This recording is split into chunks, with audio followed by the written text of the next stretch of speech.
This is my last Just Friggin' Do It episode. I've been doing this for a year, 12 times. I've just friggin' done something because I was keeping myself accountable to these monthly episodes. And I appreciate you being my accountability buddy to get these things done. And this one is one that I've been wanting to do.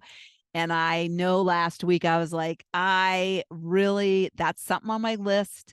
It's something I really want to do. And if it weren't for these episodes, I might just have kept procrastinating it and not gotten it done. But I got it done.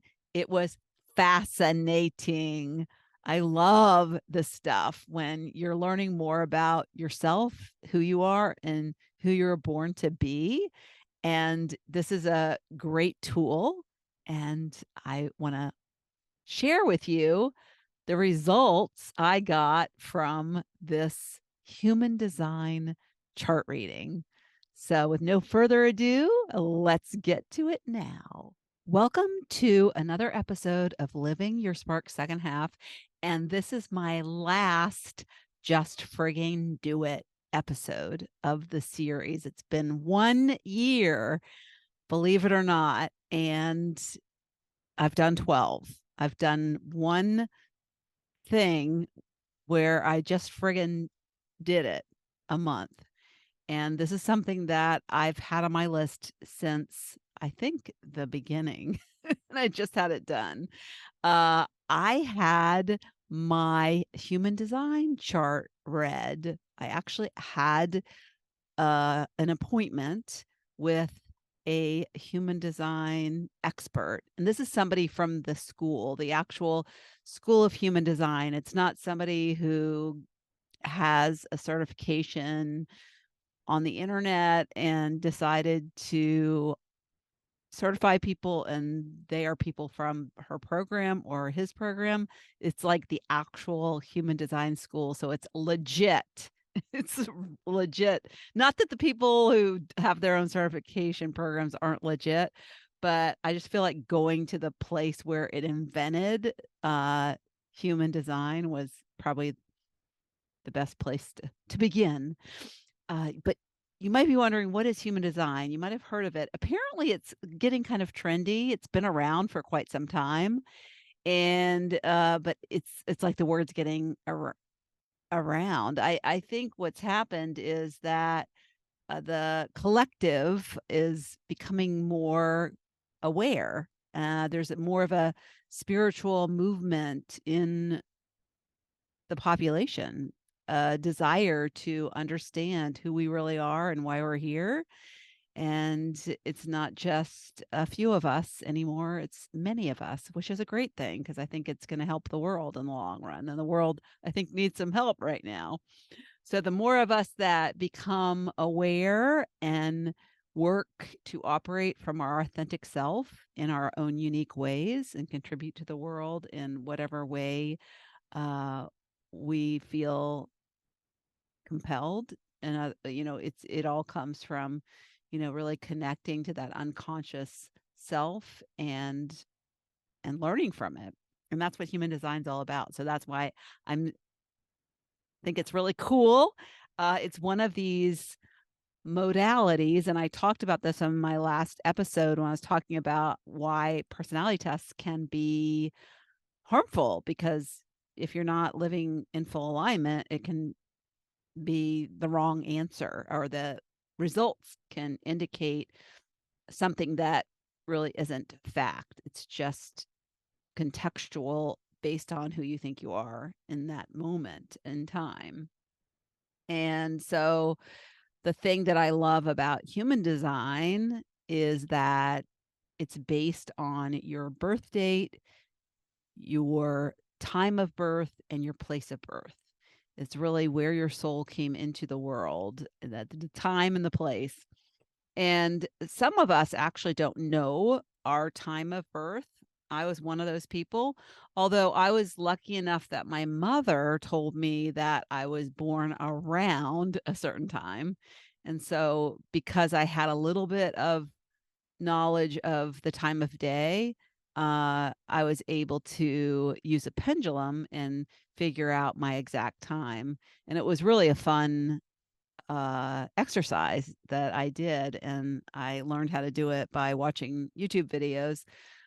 But it was really using my higher self to communicate. I would communicate with my higher self, and she told me, or it told me, because I believe we don't really have a there's no sexual identity with our higher self, but I that's how I found out. And you can find out too, even if you don't know your near time, there's a way that you can figure it out.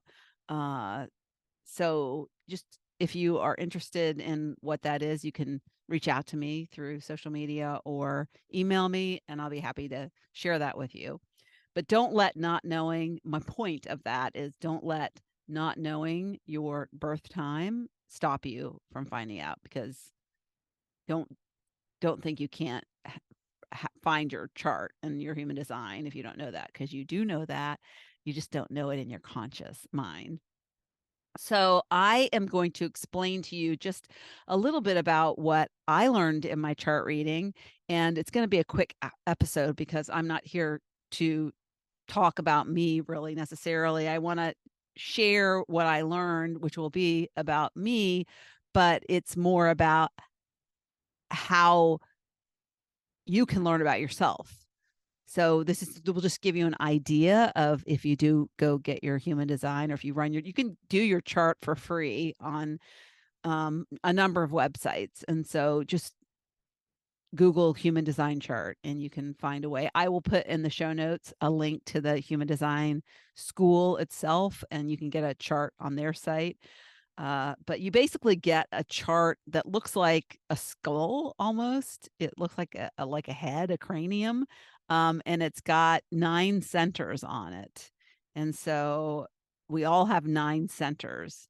And I'm not going to go into detail on what the centers are, but you'll find out when you get your chart what type of what's your human design type. There's 5 types, and then a lot of other information as well. What centers are open or closed or defined or undefined. But let me tell you what the 5 types are, because that's easy, and I can do that quickly. And I'll tell you what mine is. So there's a generator, a manifester, a reflector, a projector, and a manifesting generator. And so those are the 5 types. I happen to be a manifesting generator. But what the human design does is, it's as simple as it tells you who you're designed to be. In other words, who you were born to be and how you should interact in the world as when you're being your most authentic self. And what it has in it, which I like, is that it also tells you when you're not being your authentic self. Like, what does that look like for you?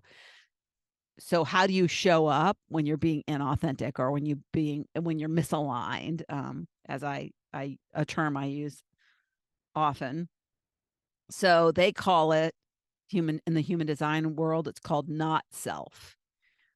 So when you're not being yourself, not your when and if you remember what I said or listen to the episode previously, it's your chosen personality versus your inborn personality, right? Your not self is really when you the things that you do to choose that which you aren't. All right. So it also tells you how to make decisions, because depending on your type, you are supposed to interact with the world in specific ways to get to not only make decisions, but to like manifest things into your life. So when you get your chart and you get the graphic of what I say looks like the brain, or the head, with the 9 centers on it, some are colored in and some are clear and not colored in. And so when they're colored in, that means they're defined. And when they're not colored in, They're undefined. I had 3 or I shouldn't say had because that's my chart and my chart isn't going to change because the data on which the chart is pulled never changes. So the chart, my 3 centers being defined, that means that 6 centers are undefined. And so what it means when you have a center that's undefined is that you are subject to conditioning. In other words, in those areas, it might be easy to try to fit in, to do things that, for whatever reason, to choose different than who you really are supposed to be. So you are receiving, in some cases, other people's energy. And so you have to, and part of learning about human design and your human design is really understanding and knowing what centers are open so you can be aware, because I always say awareness is the first step. So you can be aware of and look for, if you know how the not self shows up in those areas, you start to recognize how you're being and start to correct that. And so that's really key and really kind of like a map to inauthenticity, inauthenticity, and authenticity. So both. So you can see where, you're lined up with your authentic self or you're not, and you're veering. So super, super interesting. I was on the phone or on Zoom and she recorded it, so which is great. So I also rewatched it. So I did not only had the 2-hour session, but I rewatched it this week.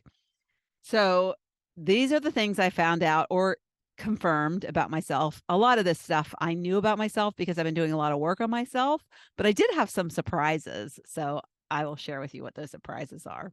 First of all, when she started talking, of course, the student in me started taking notes like a good student. You're like, oh, you think the teacher's going to be proud. I'm taking notes. And she was like, don't take notes. The first thing I want you to do is I want you to put your pen down. I want you to just absorb. I want you to listen and absorb because your mind, and this is what we're trying to do in to find our authentic self, we have to really kind of disengage with the mind. And I talk about this in my free training, if you've ever attended my free training, and I talk about how we tend to use our logic mind, and our logic mind leads us astray because we're not like listening to our heart. We're not following our gut. And so we as humans have a tendency, and that's my whole life, driven by logic and making the wrong decisions because they were based on logic and not tuning into real desires, just really kind of suppressing desires. And so that is what she was trying to convey, is by not having me take notes, because that's a mind thing. So I'm trying, if you're taking notes on something, then you're analyzing it. Your brain, which is really like a little computer, is trying to process everything. And it's not really maybe fully into the feeling, or like, how are you receiving in your body what she's saying? And if you're not used to doing that, it's hard because that's what we do. We take notes, right? We learn and we take notes, and that's how we absorb. And we're not used to, don't do those things that are part of what we've been conditioned to do. And it's thinking and doing very, very differently than we've done. And so that was number one. That was like, oh my gosh, I got scolded for taking notes, but I wish she was handled it. She wasn't mean, but I was like, okay. So I couldn't do the notes. But very, very early on in the conversation, what she said is because there was a back and forth, and I could ask questions along the way, but very early on, again, I was trying to use my mind, and I was saying something about, that made me excited about something, and I've always associated excitement with, "Oh, that feels good." So if excitement feels good, then that must mean it's aligned. It's aligned with me and who I'm born to be, my authentic self. But what I learned, which was a real aha for me, is excitement can come from the brain. So it's not always coming from your body. You can think your way into excitement.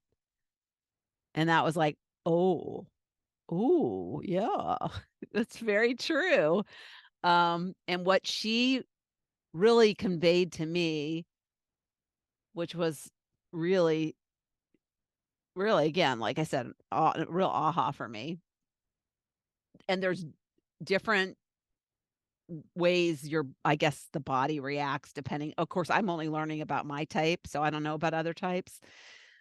But, I'm not certified in this, but I would like to be. But, the other thing that she said that I thought was interesting is that people sometimes take and learn modalities to teach them, and they don't totally embody them and live them, and that do not make the mistake, was her warning, of just doing this to learn it and then regurgitate it if you don't do the work to like fully embody the design, the human design that I was born to be, and take these lessons and learnings and apply them. That's what embodying is. So I was like, wow, that's interesting. But anyways, my type is supposed to, how I recognize that something is aligned is not necessarily with excitement, because excitement might be like brain based, is to wait and see how I respond. She said it's like there, one of the centers is called the solar plexus, and I have a defined solar plexus, and it's like a motor. And she said, and it'll be like starting, it will be like the starting of a motor, and it'll be like this humming where, and if it's a yes, it's like, aha, aha. But if it's a no, it's like, mm-mm, mm-mm. And it's really subtle. It's not like excited.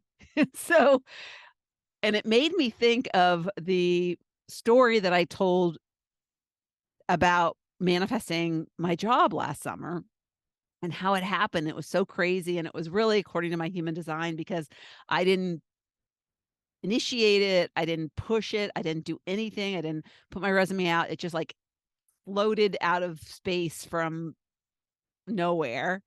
Right after I started thinking about going back to corporate, and it was so crazy the way it happened. And I was telling her about it, and she said, "Oh, well, was that a in the body, or was it just like excited because in the moment, that's did you wait and see how it felt?"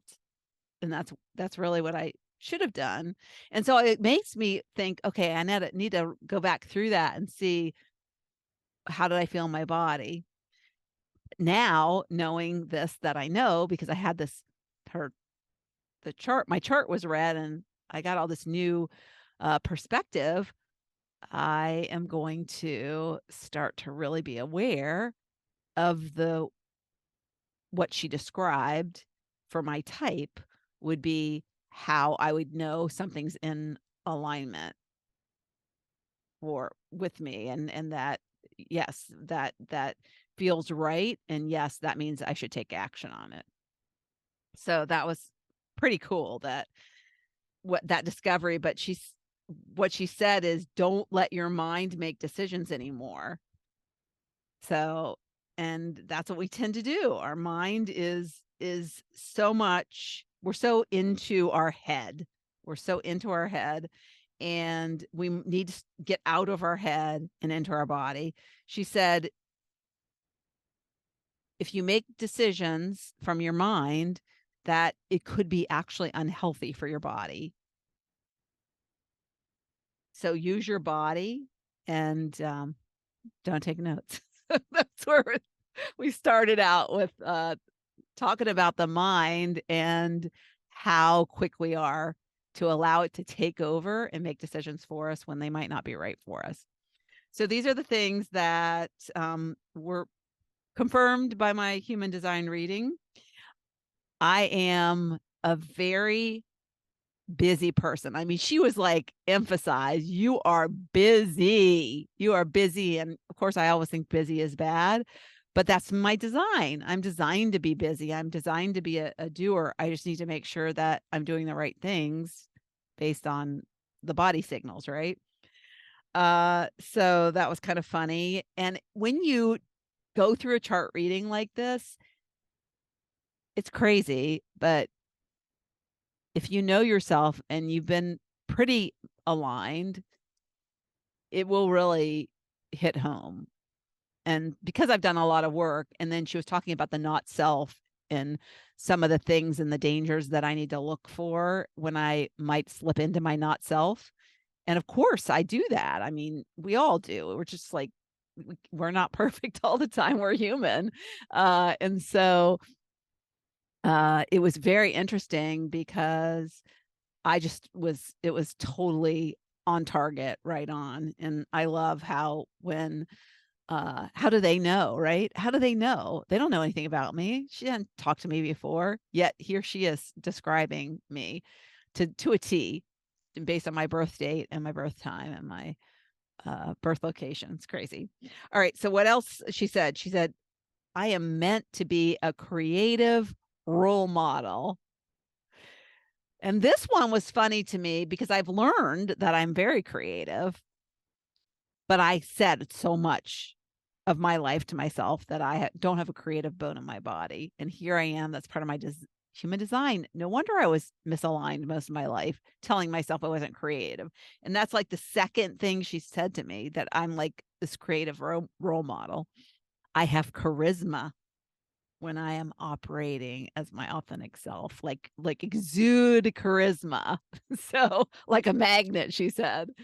So she said, I can express myself. So my throat center is defined. And so I have no trouble expressing myself. And I've known that to be true my whole life, because when I was younger, I was told that I didn't have tact. So yeah. So these are the things you find out when you do your human design. I want new experiences. I really desire new experiences. Another interesting one is I'm not emotional, but I pick up other people's emotions. And I thought this was interesting because I really have not ever been emotional. And I think less so even as I age. And I always thought, oh, it's my lack of estrogen, but no, I'm just not an emotional. And there's the there is a center that is about emotion, and mine is undefined. So when it's defined, you're emotional, and you need to recognize what kind of emotions, because there's a chart that shows your different waves and what kind of wave type you are, and you'll find that out if you're an emotional type. But when it's undefined, you pick up other people's emotions. And so you can be emotional, but that's part of being aware of what center is defined and undefined, because if it's undefined, you have to start recognize when you're around people, and it can be animals as well. It can be TV shows. But when you're picking up that energy from the experience that you're in, and it's coming from the other people, and you're very good at reading other people's emotions and uh making them feel understood. So yeah, so that's what I learned. So what else? Oh, I have inner vision. This was really interesting. So she said she made fun of vision boards as it related to me, which I was like, so I shouldn't have a vision board? And she said, you don't need a vision board because you can see images when you close your eyes. She said, all you need to do is just close your eyes. And it's so true because I am a very visual person. And like when I read a book, and I used to take, when I was in school, I would remember visually where the answers were in the book. And so she said, just have the images in your head. But some people have outer vision. I just happen to have inner vision. And so that's why I always like to say vision boards work for some people, but they don't work for other people. If you don't feel like a vision board works for you, then don't do one. But that was kind of cool to understand that. But you need to have a vision and have those images, I believe. All right. And so I learned that. I learned I'm open and accepting, which I believe is to be true. I also learned that my not self feels pressured to hurry.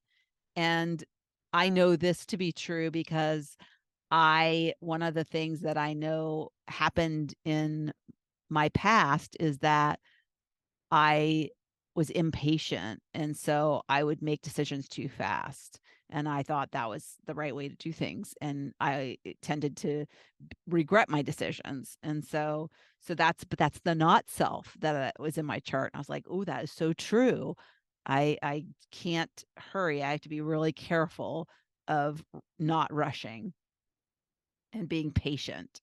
I also learned I'm introspective and curious, although the not self uh, tends to want to avoid going deep on stuff and uh, tends to stop short of what they need to learn. And so, would like maybe just go surface level. So I thought that was really interesting. And that goes back to the example of don't just learn it to teach it, embody it. And that's an example of go deep on whatever it is that you are learning and the knowledge that you're building, and don't be a phony, right? Because the not self can feel like a phony if you don't really fully know it. So that was really cool too. What else? Um, and then, oh, how and when you learn your human design, uh, you it tells you really how you feel when you're aligned and you're operating from your human design, and when you aren't aligned and you are operating more from your not self. And so I just need to tune into the feeling of satisfaction, because when I'm aligned, I'm very satisfied, just fully satisfied. And when I'm operating from my not self, I tend to be frustrated. I get really frustrated. And that's so funny that she said that um, you want to feel at the end of the day into your body, and if you feel really satisfied and fulfilled, then that's great. But if your mouth is frustrated, in other words, your body feels frustrated too, but that can be in the form of like complaining because you had a bad day or something like that. So I thought that was interesting. I also need trial and error to teach others. So that's part of my design, is that there are supposed to be bumps in the road, which I think lessons learned, great. Yeah, I'm all for it. I think sometimes you learn best when you fail. Somebody said once, and I thought was so true, is that I forget how I'm gonna get the quote wrong, but it's something about how successful people, you're not successful by never failing, because you don't learn, right?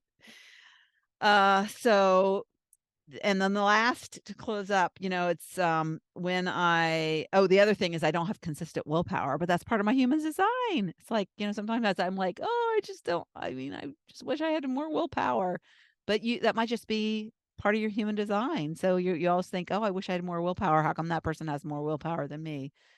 Hey, it just might be the way you're made.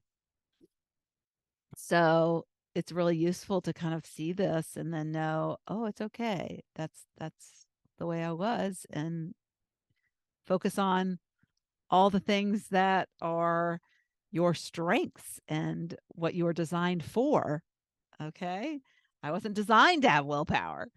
And so the other thing is that when I'm feeling undervalued, then that's my not self. So when I'm feeling like less than, not worthy enough or not good enough, or I'm not providing enough value, then that's not my authentic self. That's my inauthentic self. That's my not self. So that is what I found out in my chart reading. And we're going to do round 2. That was 2 hours long, and it was thorough, and it just touched the surface, as she said, just touched the surface. And so I'm eager to learn more, go a little deeper.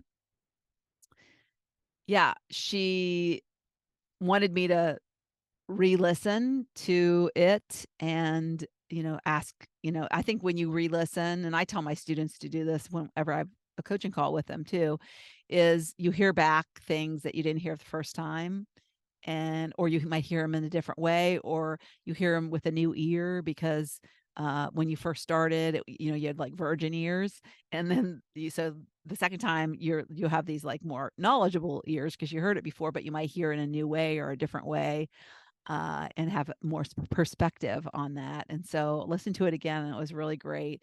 Took lots of notes the second time around. I used my mind the second time around, but she gave me permission to.